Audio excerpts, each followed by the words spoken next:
మన ప్రధానమంత్రి నరేంద్ర మోడీ గారు రేపు 23 నుంచి 26 వరకు 2 దేశాల్లో అయితే పర్యటించున్నారనమాట. అయితే ఫస్ట్ వచ్చేసరికి 23, 24 యూకే వెళ్తారనమాట. సో మరి యూకేలో పని ఎందుకు భయ్యా అంటే, యూకేలో మనకి ఎఫ్టీఏ ఉంది కదా, అంటే ఫ్రీ ట్రేడ్ అగ్రిమెంట్ అని చెప్పేసి.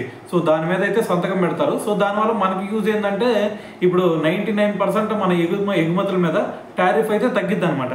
అయితే మరి దాని తర్వాత మరి వాళ్ళకి యూజ్ ఏంటంటే, ఇప్పుడు వాళ్ళు కార్లు, విస్కీలు ఇలాంటివి మరి మనం ఇటువైపు పంపిస్తూ ఉంటారు కదా. సో మరి వాటి మీద మనం పన్నులు తగ్గించే ఛాన్స్ అయితే ఉండిద్ది అనమాట.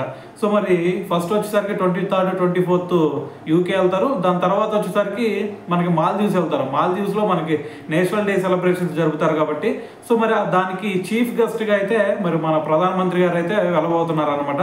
అయితే దాంతోపాటు మరి అంతకు ముందు చూసుకుంటే ఒక 5 దేశాలు కూడా వెళ్ళారు. సో దాంట్లో ఫస్ట్ వచ్చేసరికి మనకి గానా, దాని తర్వాత Trinidad and Tobago, Namibia, Argentina, so ఇలాగ మొత్తం కూడా బ్రెజిల్, ఇలా 5 దేశాలు అయితే అంతకుముందు వెళ్ళారనమాట. సో ఇప్పుడు వచ్చేసరికి ఇంకొక 2 దేశాలు వెళ్తున్నారు.